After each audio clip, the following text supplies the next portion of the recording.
Shri Gaura ki.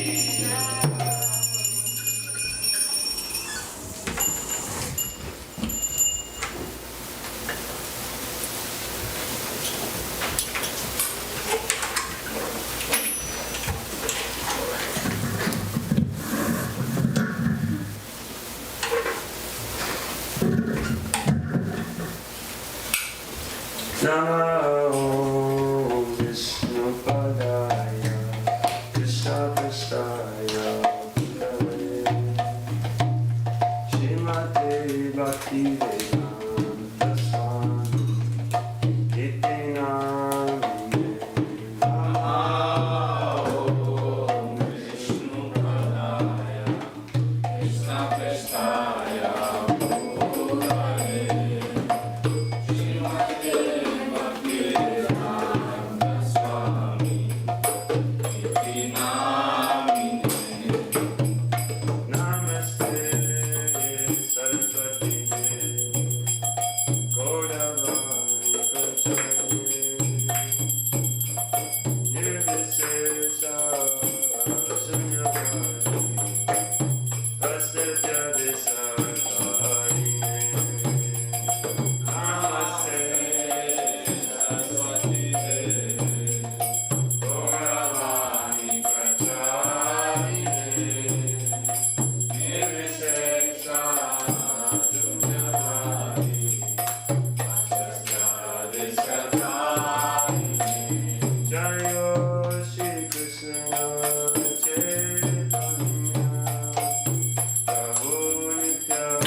Chakra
Stotra Statra Shri Srimad His Divine Grace A.C. Bhaktivedanta Swami Srila Prabhupada ki Om Vishnupad Paramahamsa Parivrajakacharya Stotra Statra Shri Srimad His Divine Grace Bhakti Siddhanta Sarasvati Goswami Maharaj ki Ananta Koti Vaishnava Vrinda ki Namacharya Srila Haridas Thakur ki Shri Prem Se Kahor Shri Krishna Chaitanya Prabhu Nityananda Shri Advaita Gadadhara Shivasari Gaura Bhakta Vrinda ki Shri Shri Radha Krishna Gopa Gopinath Shama Kunda Radha Kunda Giri Govardhan ki Vrindavan Dham ki Mathura Dham ki Navadvip Dham ki Jagannath Puri Dham ki Mayapur Dham ki Ganga Maya Yamuna Maya ki Tulsi Devi Bhakti Devi ki Sankirtan Yagya ki Samaveta Bhakta Vrinda ki Gaura Premanande. All glories to the assembled devotees. All glories to the assembled devotees. All glories to the assembled devotees. All glories to Sri Sri Guru and Sri Gauranga. All glories to Srila Prabhupada.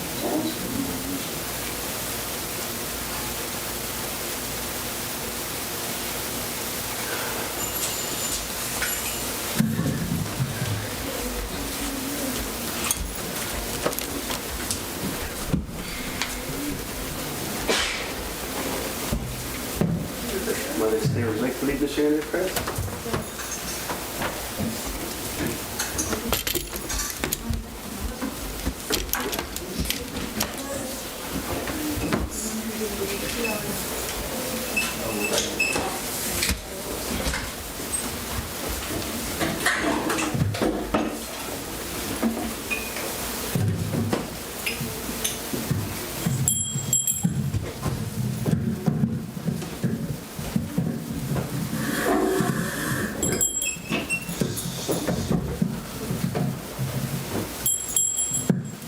Namaste Narasimhaya.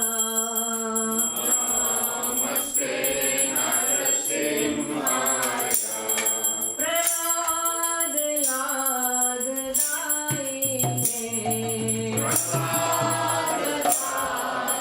Daine. Hiranyakashi Puraksha.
Prabhupada की जय।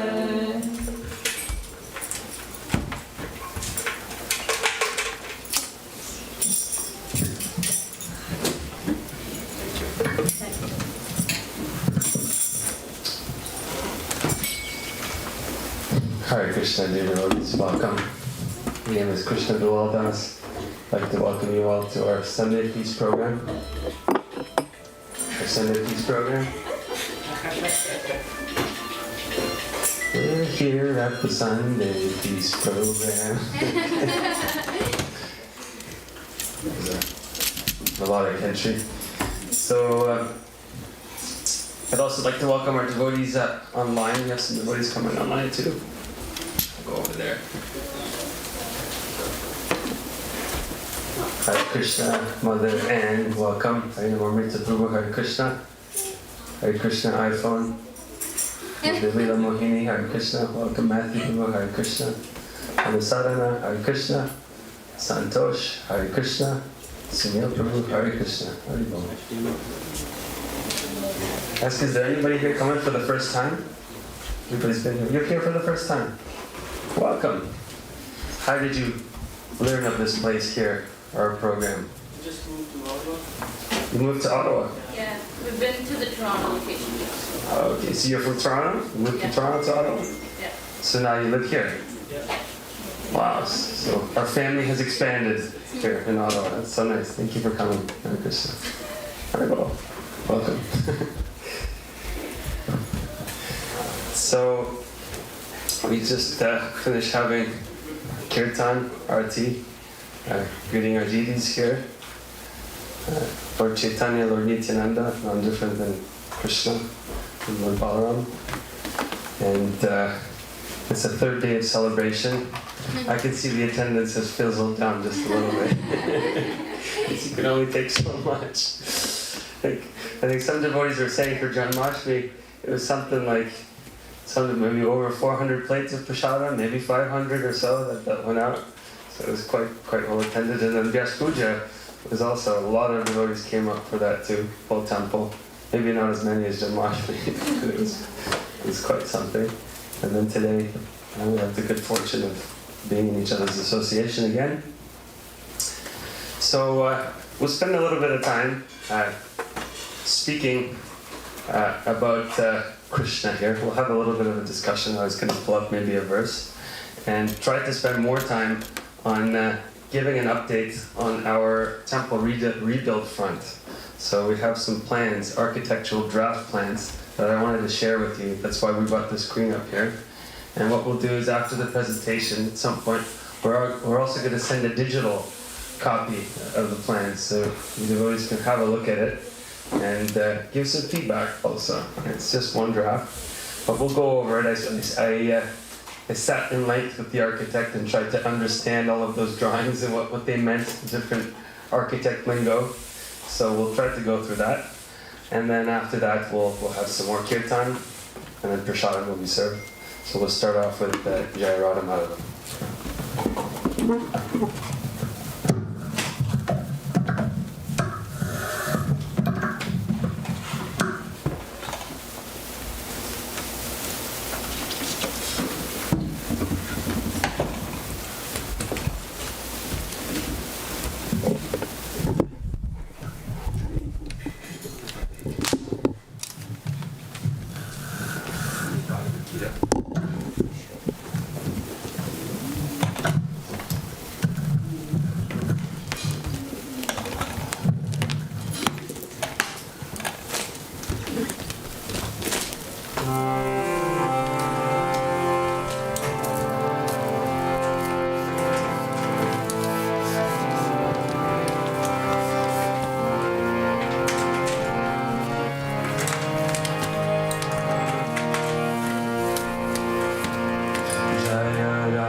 Madhava ki Jaya, Srila Prabhupada ki Jaya.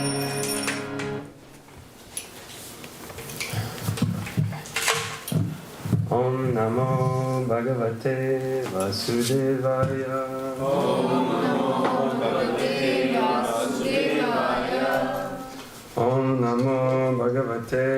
Vasudevaya. Om Namo Bhagavate Vasudevaya. Om Namo Bhagavate Vasudevaya.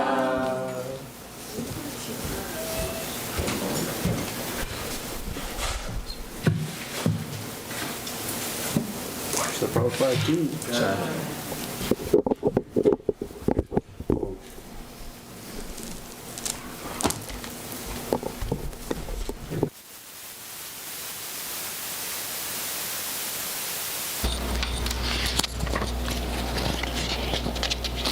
Thank you.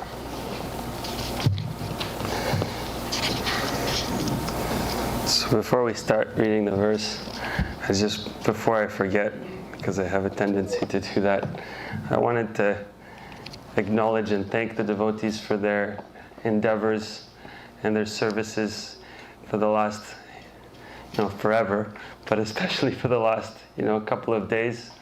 It was, I could say names, but I know that I'm going to forget, the devotees to acknowledge them, some of them, because there are so many of them. But everything, starting from dressing the deities, they were looking just so stunningly beautiful, decorating the temple, buying boga, right, for the temple, preparing prasadam, doing logistics, cleaning up, setting up, tearing down, welcoming, distributing books, hosting so nicely.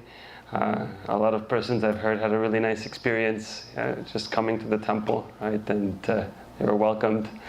And so thank you all so much for doing that, and it's a pleasure to be a part of such a enthusiastic and devoted bunch. So thank you. So the verse that I wanted to read today, I didn't want to do too much reading, but I wanted to start something from the Bhagavad Gita. I was going to pull it up. Maybe our Bhagavad Gita scholar can give me the page number. Mandalaram Prabhu, Machit Madgata Prana. What page is that? 10, No. 10:9. 10:9? Okay, let's see. But it's chapter 10, text 9.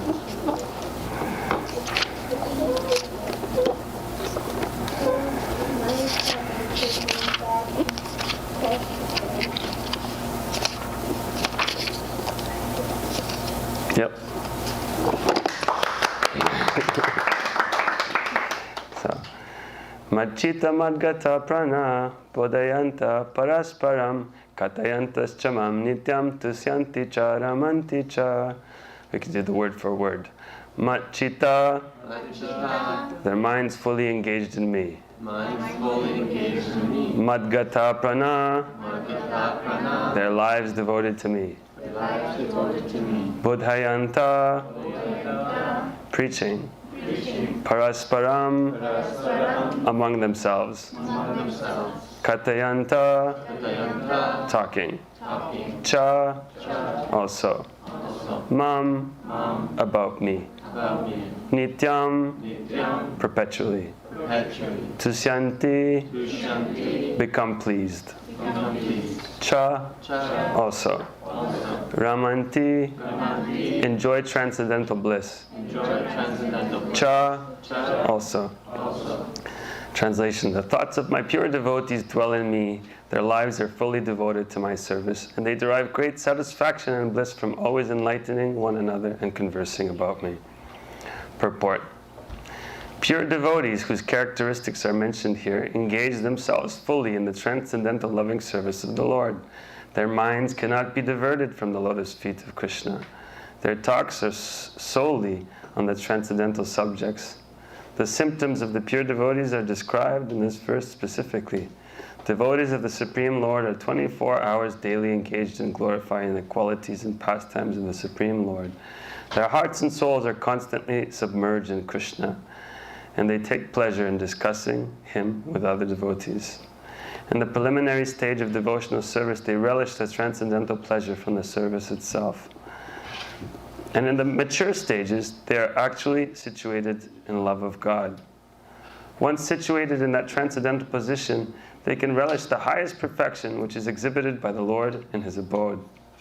Lord Chaitanya likens transcendental devotional service to the sowing of a seed in the heart of the living entity. There are innumerable living entities traveling throughout the different planets of the universe, and out of them, there are a few who are fortunate enough to meet the pure devotee and to get the chance to understand devotional service. This devotional service is just like a seed, and if it's sown in the heart of a living entity, and if he goes on hearing and chanting, Hare Krishna, Krishna Krishna, Hare Hare, Hare Rama, Rama Rama, Hare Hare, that seed fructifies, just as the seed of a tree fructifies when regular watering. The spiritual plant of devotional service gradually grows and grows until it penetrates the covering of the material universe and enters into the Brahma Jyoti effulgence in the spiritual sky. In the spiritual sky also that plant grows more and more until it reaches the highest planet, which is called Goloka Vrindavan, the supreme planet of Krishna. Ultimately, the plant takes shelter under the lotus feet of Krishna and rests there. Gradually, as a plant grows fruit and flowers, that plant of devotional service also produces fruits, and the watering process in the form of chanting and hearing goes on. This plant of devotional service is fully described in the Chaitanya Charitamrita, Madhya Lila, chapter 19. It is explained there that when the complete plant takes shelter under the lotus feet of the Supreme Lord, one becomes fully absorbed in love of God. Then he cannot live even for a moment without being in contact with the Supreme Lord, just as a fish cannot live without water. In such a state, the devotee actually attains the transcendental qualities in contact with the Supreme Lord. Srimad Bhagavatam is also full of such narrations about the relationship between the Supreme Lord and his devotees. Therefore, the Srimad Bhagavatam is very dear to the devotees, as stated in the Bhagavatam itself, 12, 13, 18. Srimad Bhagavatam Puranam Amalam Yad Vaishnavanam Priyam. In this narration, there is nothing about material activities, economic development, sense gratification, or liberation. Srimad Bhagavatam is the only narration in which the transcendental nature of the Supreme Lord and his devotees is fully described. Thus, the realized soul in Krishna consciousness take continual pleasure in hearing such transcendental literatures, just as a young boy and girl take pleasure in association. Om Ajnanatimirandasya Gyananjana Shalakaya Chakshurumiritam Yena Tasmai Shri Gurave Namaha Mukam Karoti Vachalam Pangam Langayati Girim Yad Kripatadaham Vande Shigurum Dinataranam Nama Om Vishnupadaya Krishna Prashtaya Bhutale Shrimata Niranjana Swami Tinamine Anahata Prayasana Prabhupadasya Tustaye Sankirtan Praviti Arta Ihate Shigurave Namaha Nama Om Vishnupadaya Krishna Prashtaya Bhutale Shrimate Bhaktivedanta Swami Tinamine Namaste Sarasvati Devi Gauravani Pracharine Nirvisesha Sunyavadi Pastatya Dasatarine Jaya. So I wanted to read that verse because it describes the activities of the devotees. Again, we just finished doing that on Janmashtami. We were discussing the pastimes of Lord Krishna. He came down, he advented himself, and as my Guru Maharaj was saying, to give us something to talk about. Right? That's not full, of the material news, the stuff that goes on in the newspaper about, the people killing themselves, or the elections, or just mundane topics, but to give us a transcendental topic, something to talk about that is going to be uplifting. And so this is, Prabhupada describes this also in this purport. He says, well, Krishna is saying it himself in the verse that devotees, that's their activities, that's what they do. They come to the temple, or they meet together with one another, and they discuss. And there's this process of parasparam taking place, right? Which is an exchange. So it's not that the devotee comes himself, just locks himself in a room and just is reading Bhagavad Gita forever, and then gets transcendence, suddenly by doing this. I mean, naturally, if you're getting association of Srila Prabhupada, right, and Krishna through the Bhagavad Gita, it's possible, but it's not recommended. Within this movement, it's said that if you really want to grasp the essence of this process, then it needs to be done in the association of the Vaishnavas together. And there's different, loving exchanges that are being described in the Nectar of Instructions It just describes a little bit the relationship between the devotees. Let's enumerate them, see if we can say them. I don't know if I remember all of them. Well, I'll say one. One is giving gifts, right? That's what the devotees do. They give gifts to one another. What's another one? Receive gifts. Receiving gifts, yes. It's giving gifts, receiving gifts. Honoring prasadam. Honoring prasadam, right? Giving prasadam, yes. Receiving prasadam. Revealing one's mind and confidence. Revealing one's mind and confidence, yeah.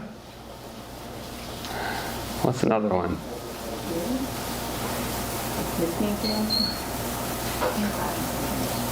Inquiring, right? And confidence and revealing one's mind and confidence with the devotees, yeah. Those are pretty simple, right? So you give gifts, you can give a gift, right? You can receive a gift, be grateful. You can make some prasadam. We're making lots of prasadam is being prepared, and now we're talking about, making lots of prasadam for next week, and discussing this in confidence, right? Revealing one's mind, right? And then inquiring, right? So this process of paraspram, this is a part of it. It's taking place here, and.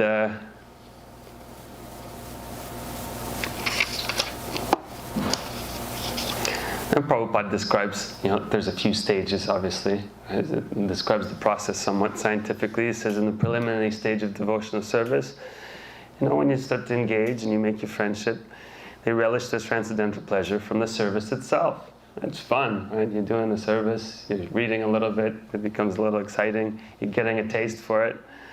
And then in the mature stage, they're actually situated in love of God, right? So he just in love. And Prabhupada gives this example of when a girl meets a boy, right?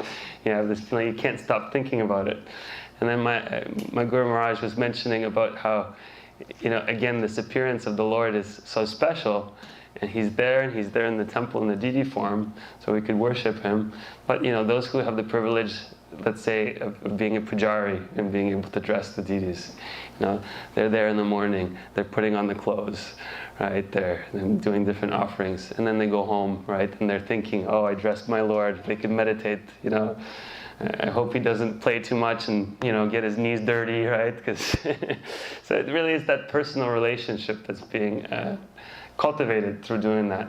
Also very often I could see there was a lineup of Ladu Gopals coming, on Janmashtami. So, devotees have this practice, this routine, and it's actually very recommended especially for householders. If you have this practice, you go to work, and yeah, you're consumed by worldly affairs. You have to do work. You're interacting with the outside world. So it's recommended that you have some kind of a worship schedule. In the morning you have some deities, you dress the deities, you think about the deities, and then that's how the process starts. And then the seed starts to grow, and it becomes almost a second nature. Devotees. I know I've spoken so many times to devotees for book distribution. At the beginning it was very difficult. You get shy, but then some of those devotees, when they get into it, they try it a few times, it starts to become addictive. They really want to go, they need to get their fix to go out and distribute books, because they get such a high, right, for seeing people and how it makes them happy, seeing their reactions, seeing their interactions. Same thing was on Janmashtami. You could see people, wow, you could see they're enamored by the deities. And they could see the devotees were very enthusiastic, also excited, right? Because they saw, wow, people are coming. And although it was a little bit of a marathon, I think it was it worth it? What do you think, Prabhu? Haribol! Yeah, Haribol, yeah. It was so nice. So I won't spend too much time kind of going on into this. Maybe we can discuss a little bit later. But the focus was we wanted to further cultivate this desire, but in the form of trying to do some kind of a practical service in terms of the structure of this building also, because we need some updates, and devotees are aware that we've embarked on a relationship with an architect and on an endeavor to try to see if we could rebuild modify the current building to be able to, have more facility for preaching, for outreach, for being able to house devotees in the temple, something that would last a little bit longer. And so what I'll do right now is I'm going to connect, just bear with me for 2 minutes. I'm going to try to connect my computer to the screen so we could all see it, and then we'll go through it.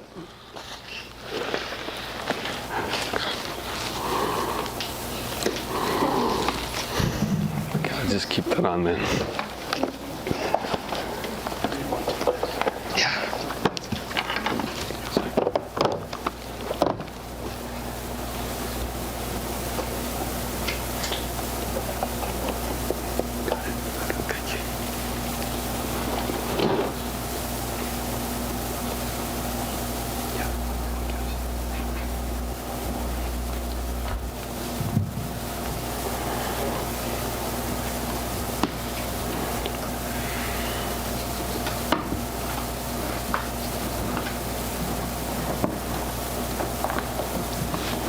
Okay, let's see if I can open this bigger.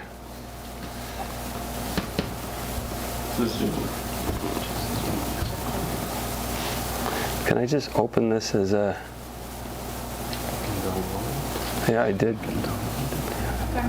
Show in Finder.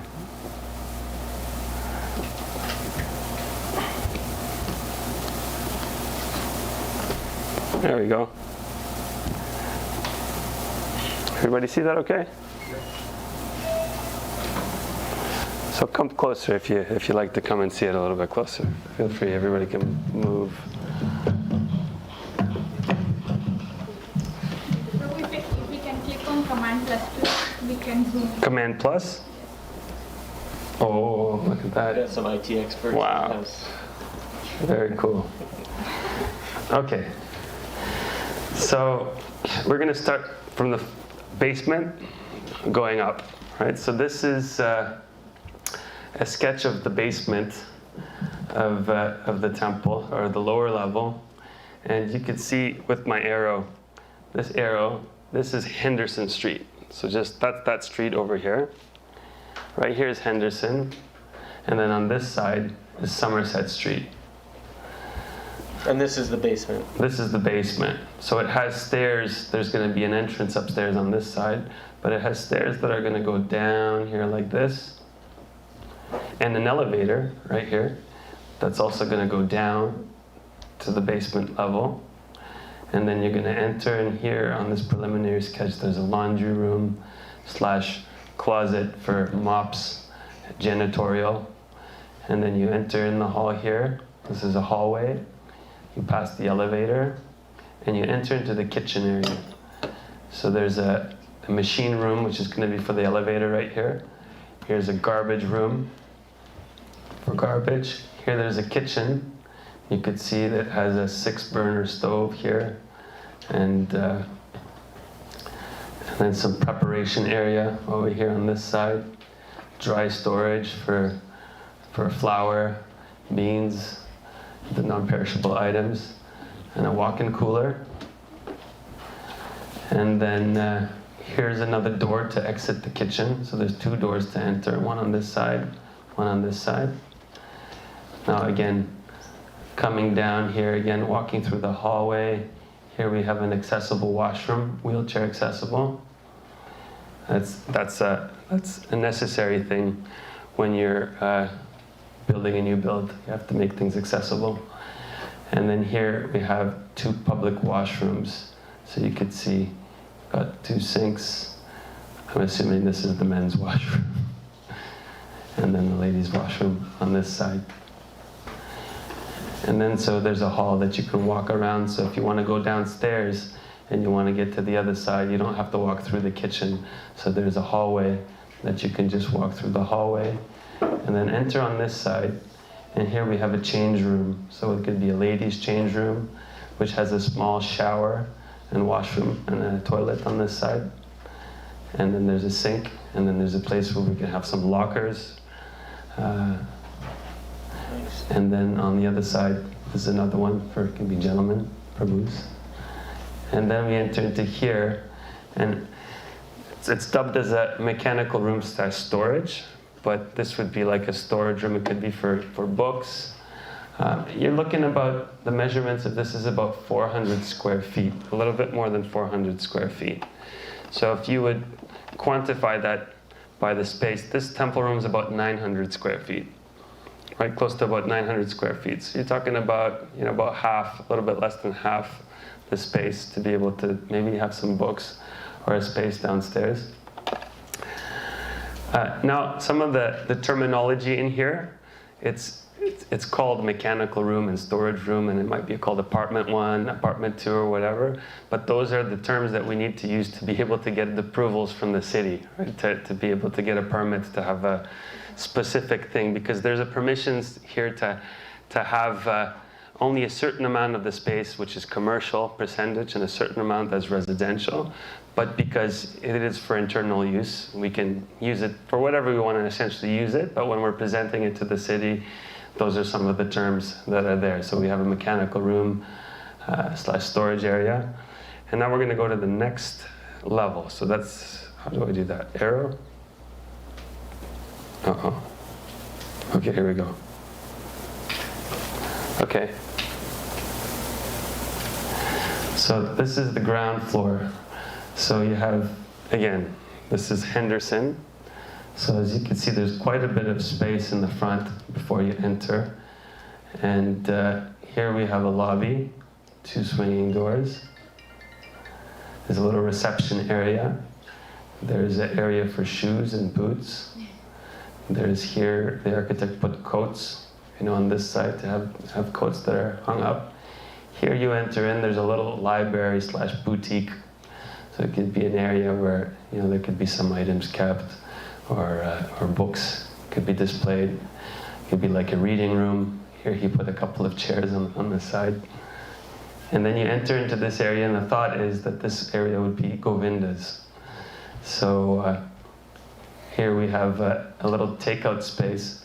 So this space could be multifunctional. It could be it could be a window here, and payment could be taken, from the library or from the boutique over here. It could be a couple of sliding windows, and it could be also a takeout space. Let's say if people are walking down the street and they want to get Govindas to take out, or there's a delivery person that's coming, we would have a little takeout window here, and that could be done here. And then here we have a serving counter. So right now the counter is over here in the back, but the idea is that we would have the serving counter on this side. And there's a few reasons for that. One is because it's close to the kitchen. It's close that you can directly go downstairs through this side. You put a door here, so you could enter from the food serving area to go straight downstairs. And here you put a space here, DD dishes. So let's say if we have some DD dishes that we'd like to keep, there's a little storage space here. And there's a dumbwaiter here. So the dumbwaiter, does everybody know what a dumbwaiter is? So it's like an elevator for dishes. So let's say, Mandalaram Prabhu's upstairs, and he needs to get more sabji. So he radios in to his counterpart downstairs in the kitchen, I need more sabji. And then they load it in from the kitchen, because you could see on the first floor in the kitchen, there's the dumbwaiter in the kitchen. So they would load it up there, and it would go up to the main floor. And there's a space for that. For me, that's like the coolest part of the entire project. So here we have the restaurant. And here we have a partition. So there were some thoughts. We were talking about a couple of things. So this could be, one thought is that this could be like a permanent curtain. It could be like not a curtain, but you have some of those fixed partitions, and they have a door in it also. It can open and close. So there's a partition here. So it could divide. This could be a small space, let's say for Govindas. And what's the size for that? You got the partition size for what specifically? It's like the seating area? Okay, so just to put it into perspective, so this from here, actually from this side to this side, it's about 20 feet. So 20 feet is about the same size pretty much as from that window to over here. So that the width of the temple isn't going to be much bigger. The only difference is that you're not going to have a boot room that's going to be in the way. It's going straight open like this. Yeah, you have a boot room that's there, and so you're talking about 20 feet, so same width, and now the length. Here you've got the measurements. He explained to me that the measurements are right over here. So here you see from this space to this space is about 23 feet to the first partition. So 23 feet would be like maybe to that door, to that first door. That would be the first partition, right, in the temple area. So instead of having the curtains there, it'd be like having that first curtain by that door a little bit further. And then this space over here is 17 feet. So between partition to partition is another 17 feet. And then from the third partition, it's showing that it's about 19 feet. 19 feet to here. So you're saying 19, any mathematician, what's 19 plus 17 plus 23? 19 plus 17 plus 23. 59 feet, 60 feet. So it's about 60 feet in terms of length. So, another thought was that this area right here. How many feet we have right now, so the waters can understand 60 feet? Oh, I could tell you. So you got 1, 2, 3, 4, 5, 6, 7, 8. These tiles are a foot each, right? So 1, 2, 3, 4, 5, 6, 7, 8, 9, 10. 11, 12, 13, 14, 15, 16, 17, 18, 19, 20, 21, 22, 23, 24, 25, 26, 27, 28, 29. About 30 feet. Yeah, it's double. Yeah. So this partition over here, the thought is that it could remain to be that curtain. We might not even have to have new curtains. We might even be able to use those curtains there. It would be a curtain. And this would be a fixed kind of partition that could open. So let's say if you needed more space for Govindas, you keep that open actually. Have that partition that's fully open, and you have this whole space for Govindas. Now the nice thing about this also is I know that, when Shankar Prabhu used to be running Govindas, he liked the idea that there was some missing panels in the middle of the curtain so that people could see, partly see what's happening with the deities.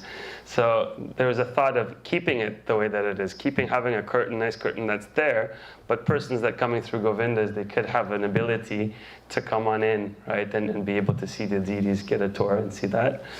But at the same time, it also gives us a facility to have a big curtain on this side and say, we're having an event, a program, and so have a space that's closed, that's soundproof, that you could have a program in the temple, and you could have Govindas that's happening at the same time. So we're looking at some versatility, if it's a possibility.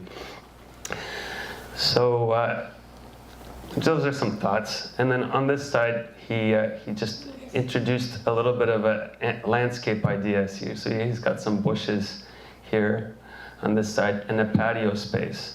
So this could be a space for dining. So there's a little door that comes out, and this could be guarded and closed off. So that person, let's say, who come from here, they want to go outside and have prasadam on the patio, right? So they can do that here. And over here it says that it's minor altars. That was the original thought. But since I told them we're not planning on having more deities, we just want to be able to take care of the deities that we currently have in the temple. But I said that we are having lots of artwork, right, that's coming out. We'd like to have some place to hang up pictures, hang up paintings. So he did a little bit of like small recessions here for places to put pictures, and maybe to put Lord Krishna, have a space that would have to be also figured out. If we have a main altar right over here, we'd have to have a place to put the big boss, Karta Mishra, somewhere as well. And over here, as you can see, Prabhupada's Vyasasan is on this side. And the thought was that it could be almost a movable. It could be on casters, that let's say if there's a facility, if we needed to have a bigger program or a festival, it could stay here. It could stay at this partition, is the option. It could stay, at the back, right, if needed to be. So there's some flexibility. Here, you have the main altar, there are doors, and this is to give a facility to have some closet and space for deity clothing. So it could be like a closet space here, here, a little counter, it's a little sink, wash sink, another door. Also possibility to even circumambulate the altar if you wanted to. I mean, not very many persons could, but it's there. And then moving to the next next floor. So here we have the first floor, and the thought behind this was that here we could have a classroom. It's designated as apartment 1 and apartment 2, but this could be kind of like classrooms or teaching areas or bridge teaching rooms or kirtan rooms, and they're pretty big. So this is divided. Here you can see that there's, what's the space here? Let's see if I can, 30 feet. Yeah, so it's about 30 feet in length by about 17 feet. So it's quite big. That's square footage. What's 30 times 17?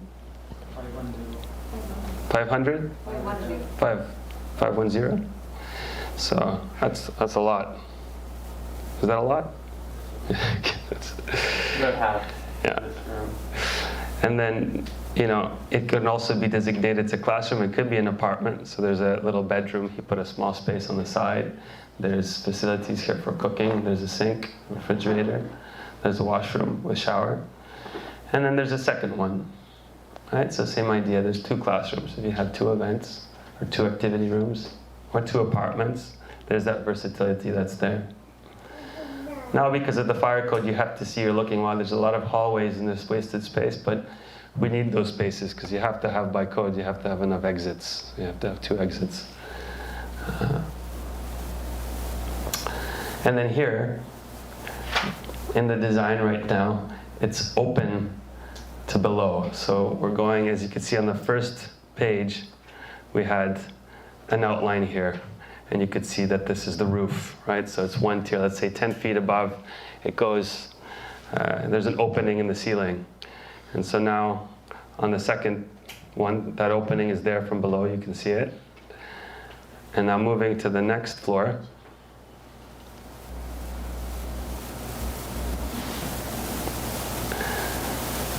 This, the thought for this floor is to have a bachelor apartment here. And you know, little shower space, and then a 4-bedroom apartment. So this would be like an ashram space. So this would be for you know, persons who want to have the temple experience, who are staying.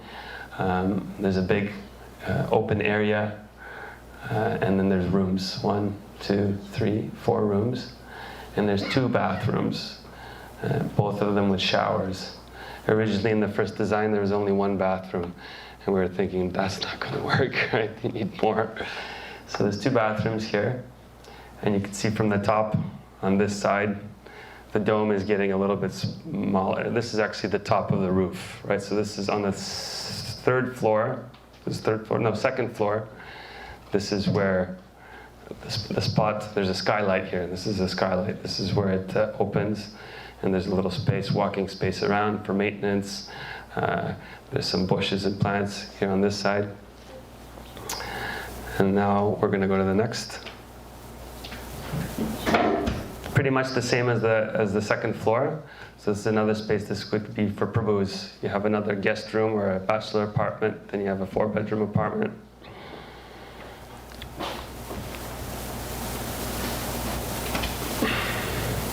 And then a rooftop garden. So the thought that you could come on top and have a rooftop garden space. And this, the architect was saying that this is about 1,500 square feet. So it's a lot of space. So 1,500 square feet is pretty much the size of, you know, the temple space and more, but above on the roof. And so that space here, in his initial design, he put some planters on the side, right, just to make it look nice. And here, it's looking down on this side. You have the dome, you have the deities that are here.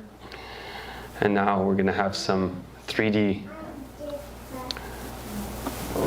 elevations so you could see.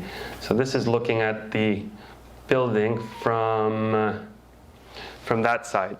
So this is from the backyard. If you'd be looking at the building, you'd be looking from that point of view. And this right here would be the back. So this is the altar. You can see the altar is here. You have doors and you have a dome. Right, it goes up and you have a skylight with light that's coming down.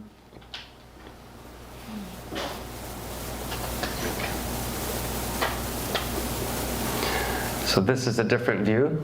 So this is from, let's see, this is the same angle of vision from that side, but you can see the stairwells, right? So you can see the stairs on the inside, the elevator. And these are things more for like engineers, right? Mechanical engineers, and what they need to know that information, you know, as far as like from a design standpoint, it doesn't really give us too much, but you can just see it. So this would be from which side? So this we're looking at Somerset side. Yeah, you got it. So this is Somerset Street, and we're looking here, and you've got, you know, temple space. You have rooftop entrance from this side.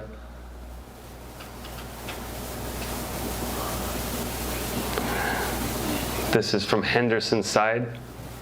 On this side, so this is the entrance, let's say entering from this side. Here you've got the elevator going up, lobby, and then this is from the other side. This is the back. So let's say if we're standing in the parking lot looking at the back of the building, this is where, behind the deities.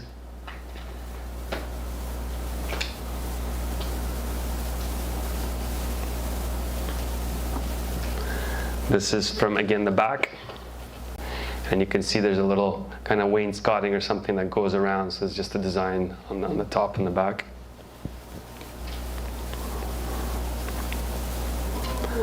So this is kind of a look kind of from this side. So you can see here you got, you know, the little boutique or a little reading room. Here there's the entrance to the lobby.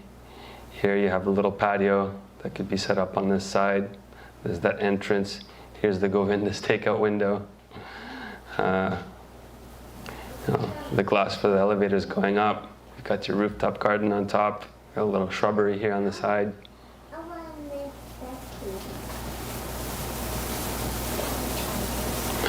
And so this is kind of like a idea concept view of, let's say, the inside of the temple. Let's say if the altar was here.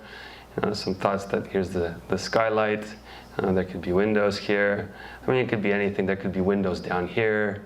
There could be, I was asking him, could we have stained glass, like up here and here? And you could have some nice paintings and put done in stained glass with light coming in, you know, like, you know, what is it, Michelangelo, you know, they did it, you go into the Sistine Chapel, right? So he was saying, yeah, I guess it's possible, you could do that. So.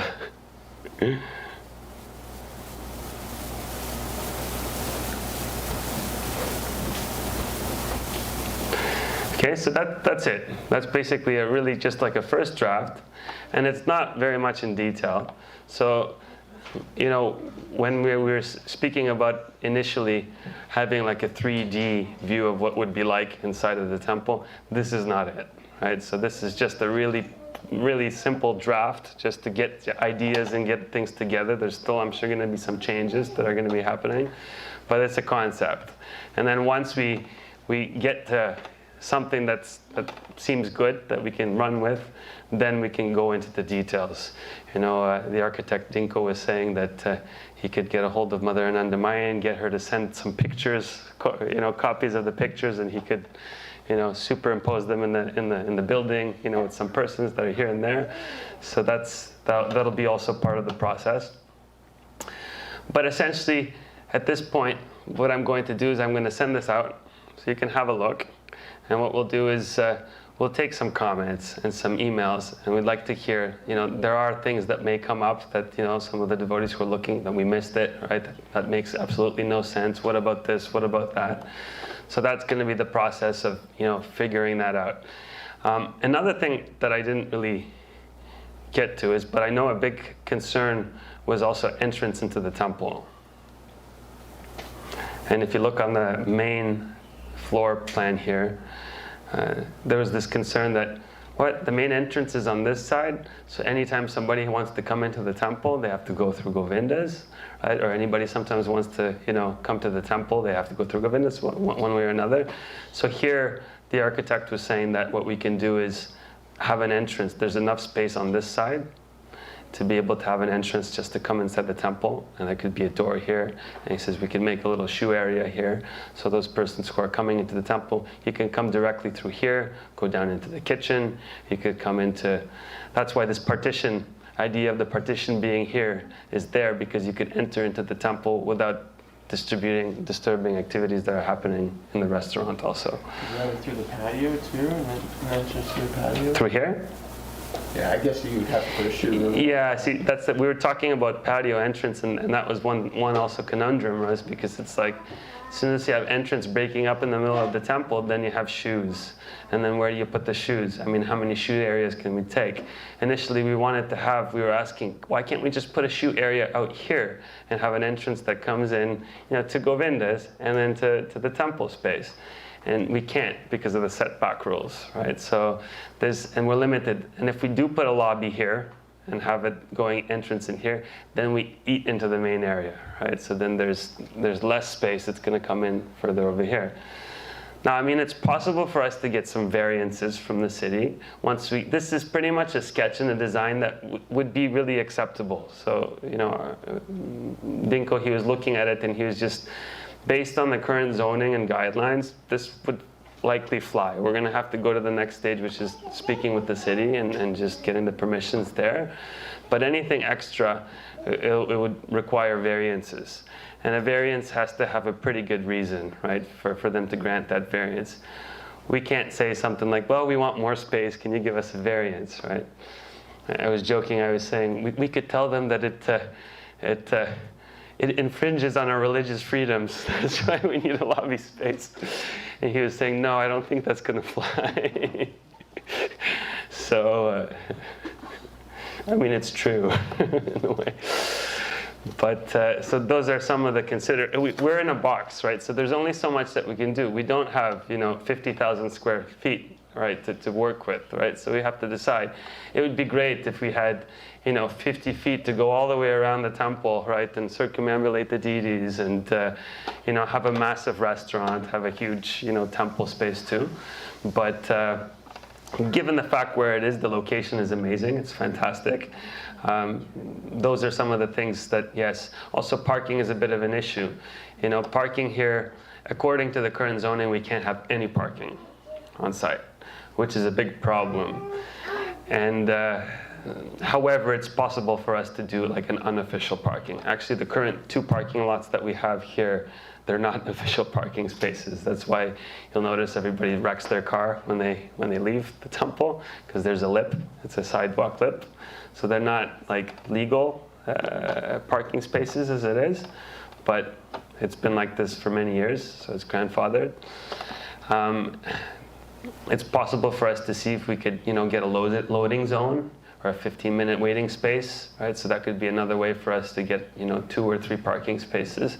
So devotee said that that's an very important thing, right, when it comes to building the temple. So we'll definitely look and see what can be done on that side of things. But I will send this out in an email, so we're hoping to get some feedback. Are there any questions based on kind of what's been given so far? Yes, Gaura Prabhu. Hi, Krishna. Capacity, I believe it was 150. 150 to 200. I'll double check that for you, the capacity for that. I think it's 200, close to 200. With the open space, yeah, I think it was 200 including, yeah. That's not enough for Janmashtami.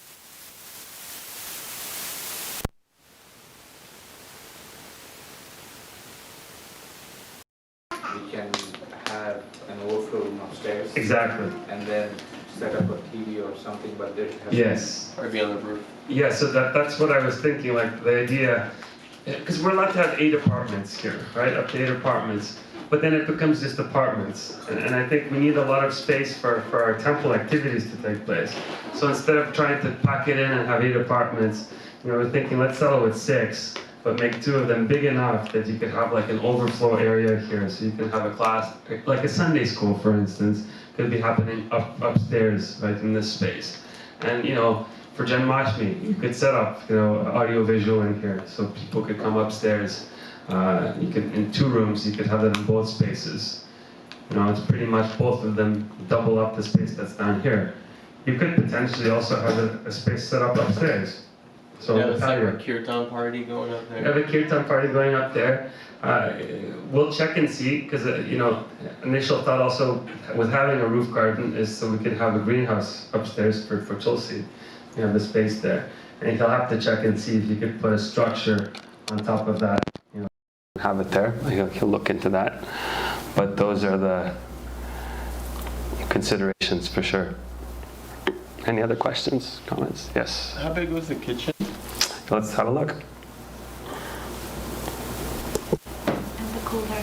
And the cooler, yeah. As I was looking at this, I was like, nah, that doesn't look quite big enough, right?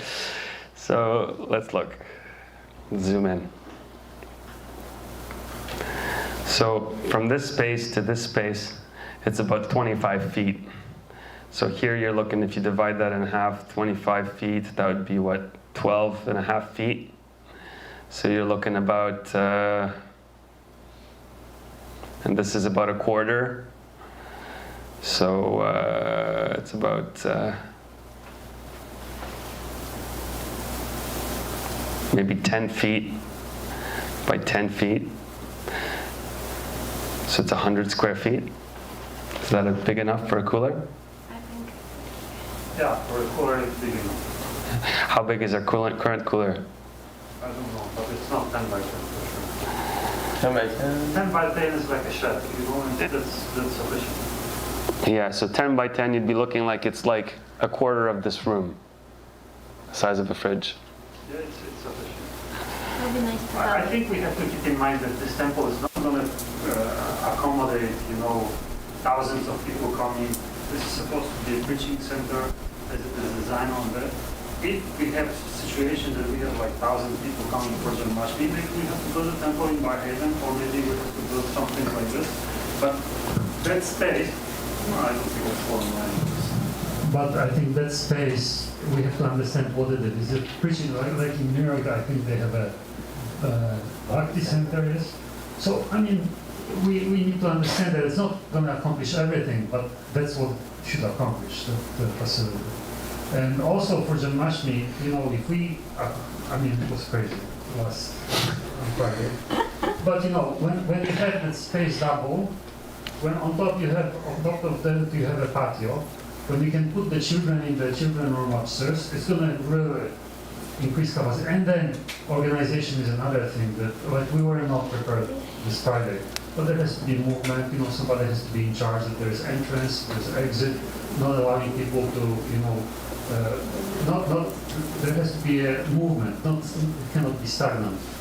So, but that's for, it's a detail. So, but I think we need to understand that this temple is not going to accomplish everything we want. This has to be designated for some purposes. So here we're looking at, back into the dry storage area.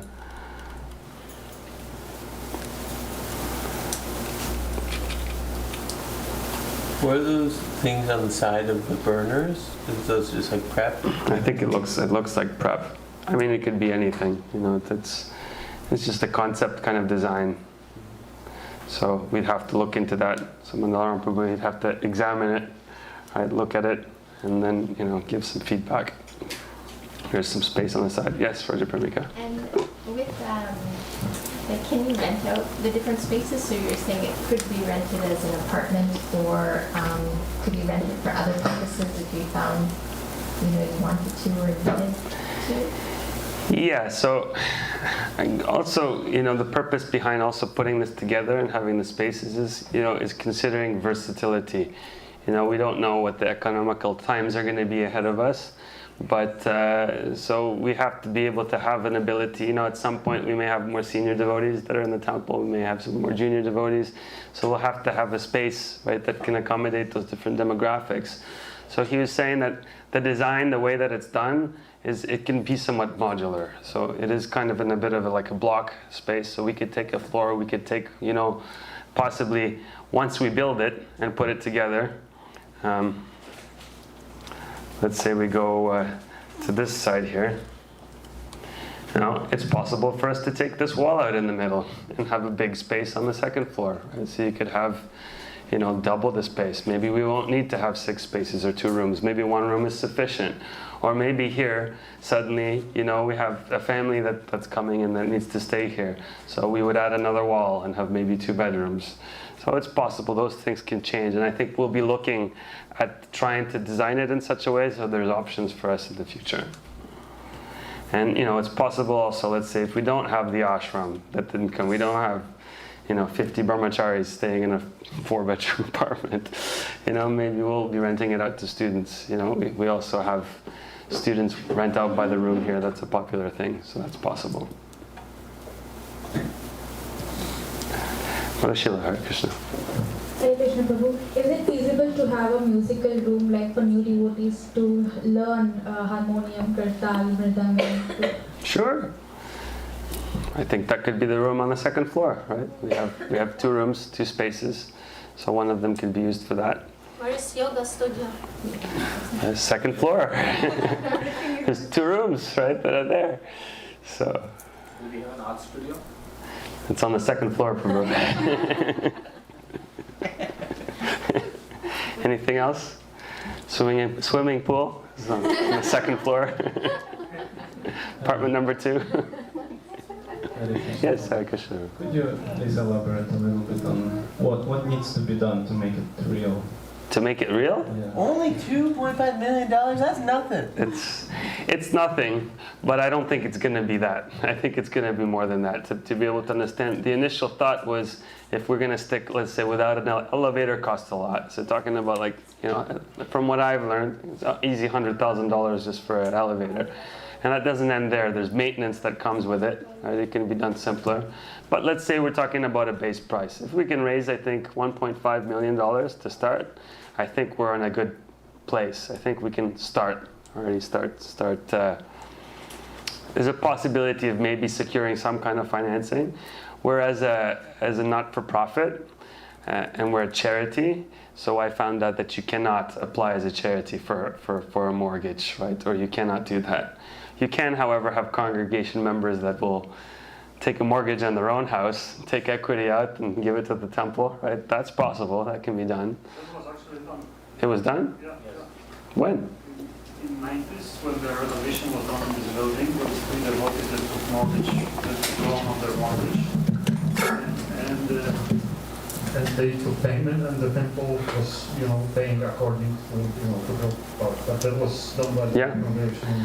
And it's totally feasible, you just go to the bank and your mortgage payments are going to increase a little bit, right? Because you're taking, through that. Usually you can get a low interest rate on that, right? If you're doing a line of equity on your property. But, essentially I think it's possible to fundraise. I think we just have to keep doing what we're doing. Having these festivals is good. Doing outreach, going out and connecting with the broader community, representing our ISKCON movement nicely, Prabhupada, Shri Gaura Nitai, and I think people will be compelled to come and assist. Hare Krishna. Prabhu, Hare Krishna Prabhu, we can request the government to fund. I know many festivals, like those Indian festivals, they fund at least $10,000. If we can pursue, we can get some great amount from the government. Great. Go for it. Let's see if we can do it. It's Mother Sheila's task. Fantastic. It's possible. The thing with the government is sometimes when you get money from the government, it's like, it's not free. sometimes there's some strings attached. There are things that you have to cater. Like we looked at an affordable housing model, right? Because there's low interest that you could get for that. But with a full affordable housing, it means you have to open it up to anybody can come and live in your space, right? And the purpose of the temple is, primarily, to offer, spiritual activities, right, for the community, for the devotees. So, but it's possible. There are grants out there. There are, it's a full-time job for somebody to look for grants. They have these positions, right? And you can get money. So if you have some connections, through that, it can be done. I was listening to, just as I was coming here to the temple, to Shyamasundar Prabhu. He's Srila Prabhupada's disciple. He wrote this Chasing Rhinos book. And so he was describing the first experience of doing Ratha Yatra in London. So this was in 1969. It wasn't the first, because first Ratha Yatra was in San Francisco, it was in 67. But the first one in 69 was in Europe, it was in London. And he was saying how he was really working hard to put together the chariot. And the chariot was like the biggest one ever, right, that was ever assembled. It was huge. And he said he pretty much single-handedly, put that chariot together. He would get some help with devotees to come, after school, students to come and help and do some things. But he pretty much did the most of it himself. And, the night before the Ratha Yatra started, they had to pull, right? They had to pull the Ratha Yatra to the start line to be able to start. And he was saying that it was 15 miles that they had to pull the chariot. And it took them all night to get the chariot to the start line. So they got it to the start line. And then the next day, Jagannath's on the cart, everything started. And the thing was that because everything was just going so quickly and they wanted to please Prabhupada, they wanted to get, everything put together. He didn't necessarily put like 2 bolts where 2 bolts were necessary. So he put sometimes 1 bolt. And what happened on the morning of Ratha Yatra, the chariot just collapsed.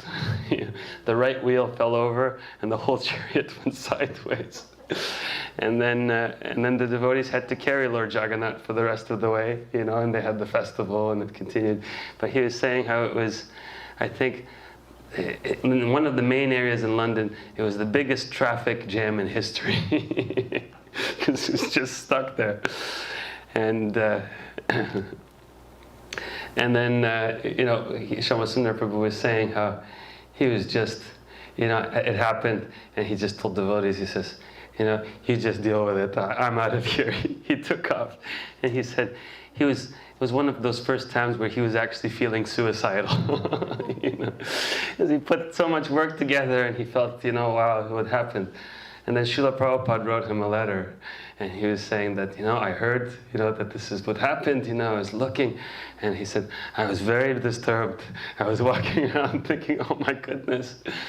But then I was thinking, he said, what did he say, Vraja-premika? But then I was thinking, it's good. He says, because now you're going to get a lot of support from the Indian community. Because they're going to see, wow, they're trying to do something really great that's there, and they're going to really want to get behind and be able to help. And so he says, that was great. And Shyamasundar Prabhu was saying, and sure enough, that's exactly what happened. They saw that, wow, they're bringing, Lord Jagannath, right, to the city here, and they're embarking on a big festivity, and they wanted to be a part of it. Everybody wanted to be a part of it. This is the Lord of the universe that's coming here. So, it's somewhat related. We're making an endeavor. We're trying to kind of put it together, and I think that endeavor needs to be there. I think the push needs to be there. And, if the sincerity is there,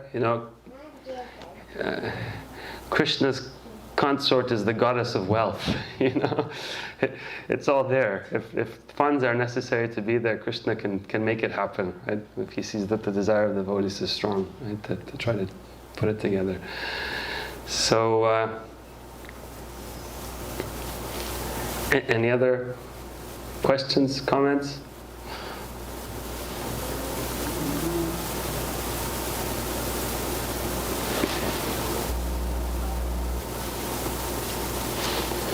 Okay. Oh, Surrender Prabhu.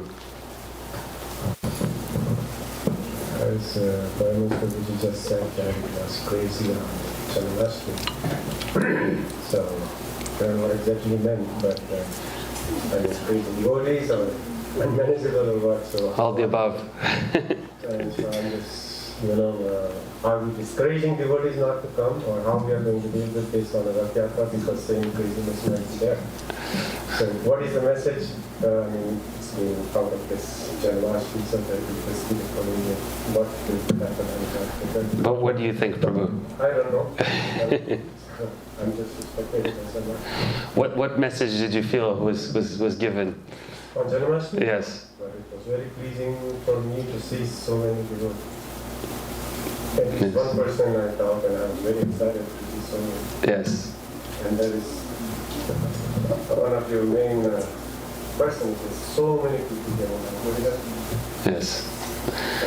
I think we wanted that, or we did not want it. Of course. I think, does anybody not want it? Does somebody not want it? So I'm just asking, are we prepared for Rath Yatra for this, because it might happen there? Yes. So we're shifting topics now. Yes? That's the main thing. Yes. Okay. It's connected with that. Yes, because yes, true. We're talking about Rath Yatra also. Yes. Yeah, so that's another definitely, we had an experience from that a lot of devotees in the temple, the cooking, we tried to put up some tents, and there's definitely some organization still needed to go. We have about a week to go. And one thing that I was going to, based on some suggestions from devotees, we were thinking about maybe having a touch base, throughout the week on Mondays, doing like a Zoom maybe every day. We'll do it every day. We'll have a meeting every day. And we can do it at 8 o'clock. I was thinking in the evening, because sometimes devotees do services. But what we'll do is we'll hop on a Zoom chat. And for those of you who are able to attend or who need to know some information, what we can do is, meet and just touch base, making sure that we have enough, devotees that are committed to do a specific service. Because I know we had some, basic commitments were there. Devotees, yes, we're going to be able to help. But I think what's making some devotees is anxious is to, is it actually in stone? Do we have that person? Do we have the contacts? What time are they arriving? And those small details that are vital to the smooth operations of our activities. So as far as permits and activities, we're okay. With that, we have stages that are ordered, we have tents that have been ordered too. We have different devotees in different departments that are taking care of decorations and setup and, the kids' tent. And Prashadam is also, it's probably the biggest department and will require the most amount of volunteers and help. One thought was, I was talking with Krshna Seva Prabhu, there was a request to maybe put out another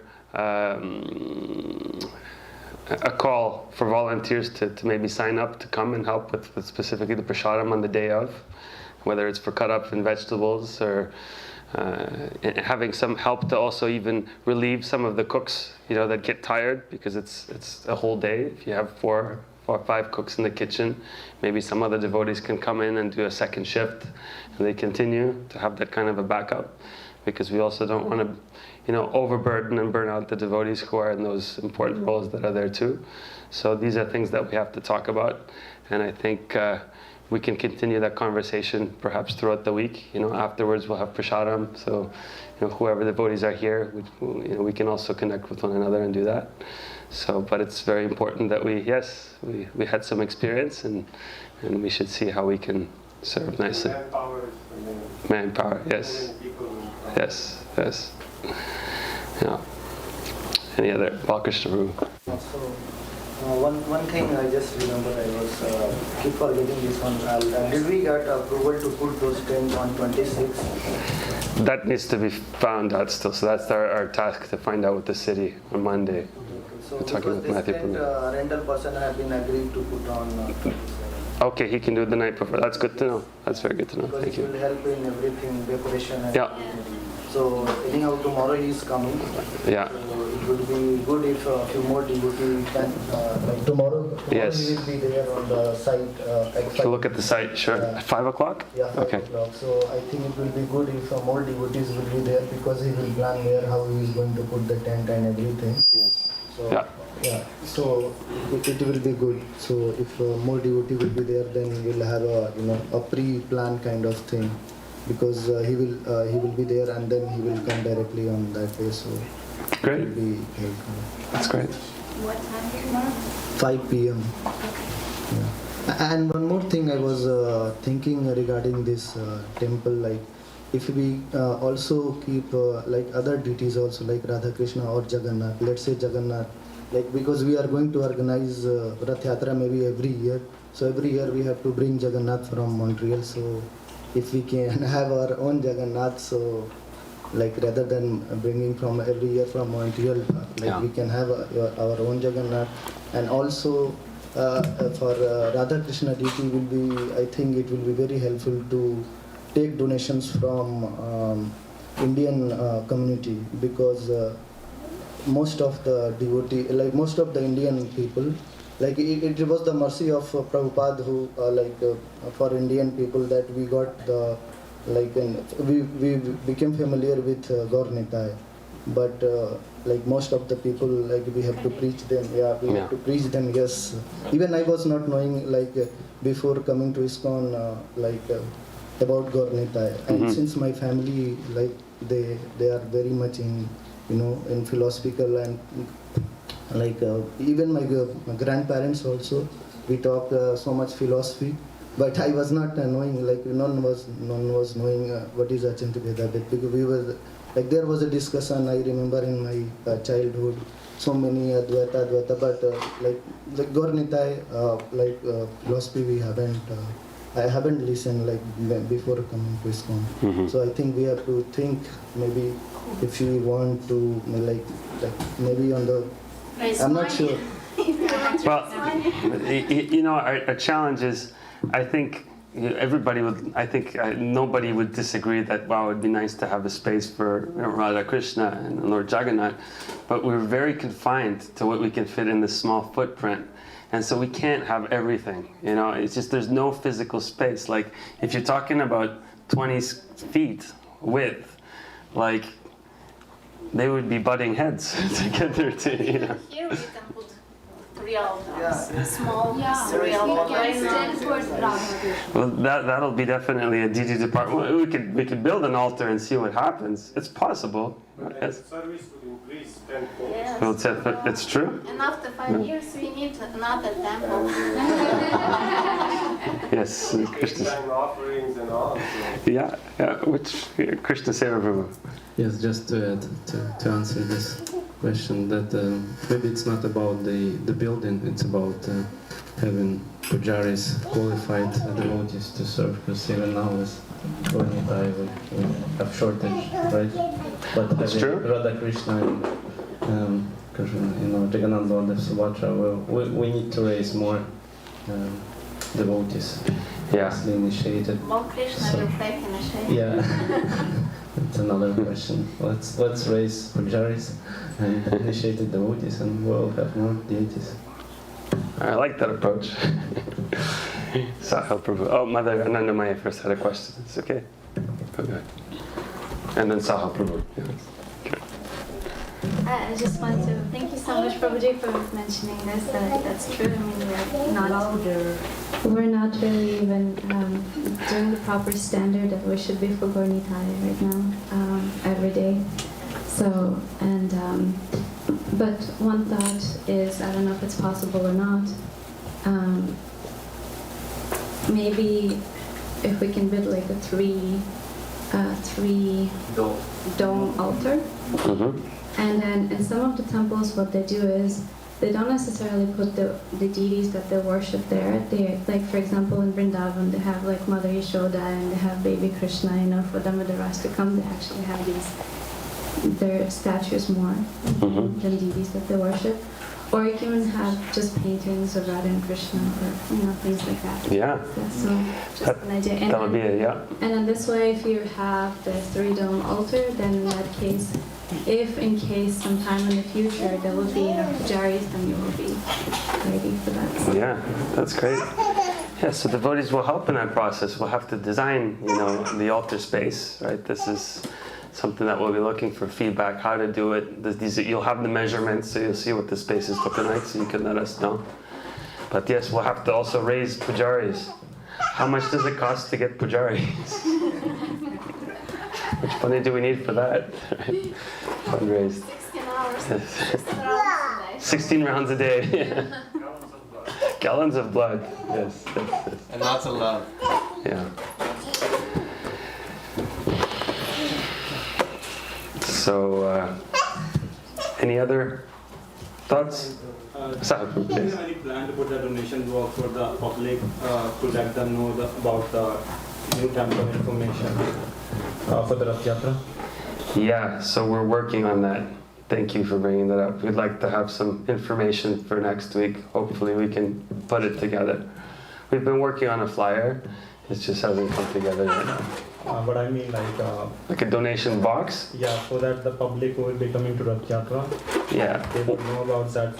We are trying to build a temple in 1 year or 2 years, yeah, so that we can at least get some. That will be, yes, so that's the plan. In the donations booth, we'll have, as you've been thinking, setting up a TV and having those plans and being able to scroll through it and having some poster also that's showing some things, so we'll have that information there. It's important for us to get that together this week. Really good.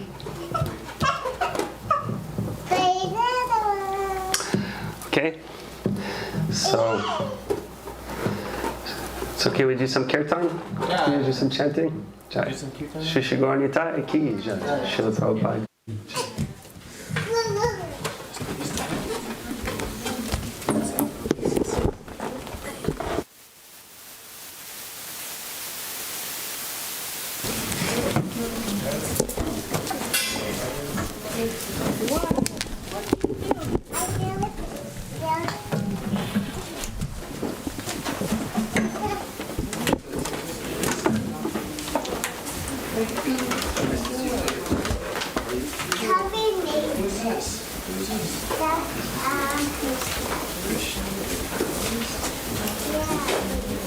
I read all of those. I can read them. Remember mine? Do you like doing kirtan? Would you like to play and lead us? Want to play harmonium and lead as well?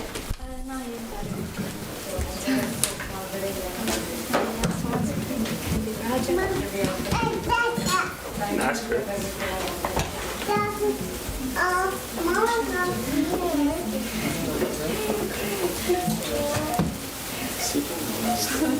Oh, it's substantial.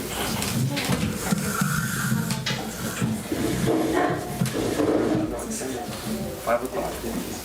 Almost 5.